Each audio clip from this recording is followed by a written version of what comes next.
Going the Toronto Rock again. I know that they have some injuries right now coming into this first week. You've got Brad Cree on the pup list. You've got TD Erlin out. As I spoke to Matt Sawyer yesterday, he's expected to be out at least 4 games, and he's obviously dominant at the faceoff X. Now, I don't want to get us to go down the rabbit hole of do faceoffs matter or not, but obviously, or even the X versus dot situation. There's no X. Anyway, go ahead. And so, it'll be interesting to see without a big name like TD how that's going to change. But I think that with Latrell Harris coming back, and he's looked good at camp. From what I hear, he's had a full camp. Tom Schreiber still injured. I think he's going to be playing this first game. I'm not sure. I know Sawyer said to expect him sooner rather than later. Schreiber is on the active roster. There you go. So to start, right? And Latrell Harris, sorry to interrupt, but Latrell Harris, I mean, he played for Canada at the World Championships. So He was back. He was wearing the leg sleeve, and he looked pretty good. I don't think he was at that point 100% of what he was before, but I mean, his 100% is awfully high. I mean, he was Defender of the Year in the National Lacrosse League. He participated in all of camp, and it was actually only for maintenance reasons. They said that he didn't play in the last scrimmage or do much in this last weekend, but he should be fine and ready to go with Schreiber back. And then you've still got Mitch Desnew, who I know in some people to not see him on the NLL's top 25 defenseman list. Obviously, Brad Cree was on there, but you've got those two guys. Of course, you got another year of Nick Rose. So I think it's and also, when you've got supporting cast with, of course, Mark Matthews and Thomas Schreiber, Chris Boucher, kind of, I don't even want to say quietly, but had another 30-plus goal season last year. Yeah. So that offense is going to be stacked. I think that they're set up across the board, and they're going to be good again. Now, I will just say as a final caveat, with the age of Rose, and you're looking at Desnew and Cree as their age is kind of creeping up. Mark Matthews, of course, one of the older guys. You're running out of time with this group of guys, these guys that you're relying on a lot. So I think that now is kind of a year. Hopefully they don't face the Bandits in the playoffs. That's going to be key. I think, facing the Bandits, obviously. One thing, Nick Rose, I did last year when we did our IL indoor predictions.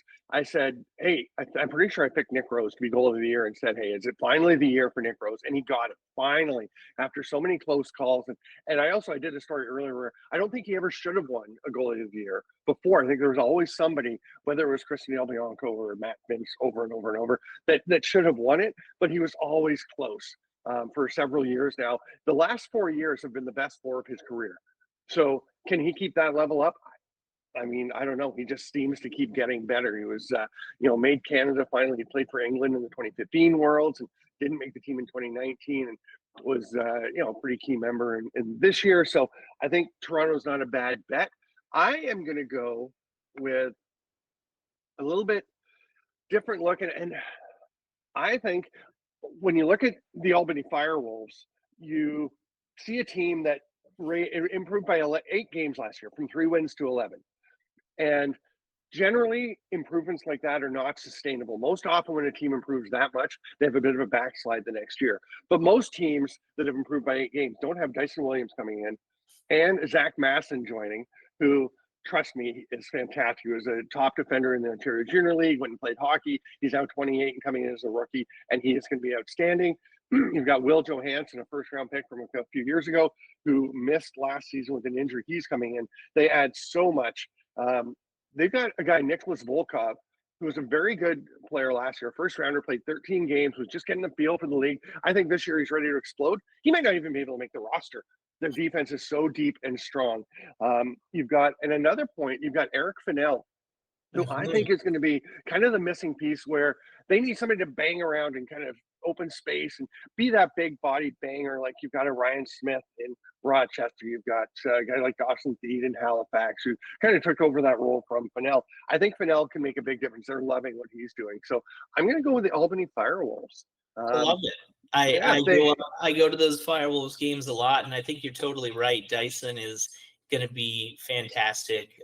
It's going to be interesting to see what happens. I do hope it's not a recession year for them because, they, as you just outlined, it's a really amazing roster. But that offense, wow, they're good. I kind of see them having, maybe winning 11 games again, somewhere around there, but then really putting it together in the playoffs. Because there's that saying in sports, you have to learn how to lose to learn how to win. And they lost the championship last year. They played pretty well against Buffalo. I mean, they weren't awful. They just, in all the key moments, Buffalo had the answers. And I think this year Albany comes back and they have the answers against whoever they're playing. That's just the way I'm thinking. So we'll see. Next topic. Again, we'll be getting back to Christian Del Bianco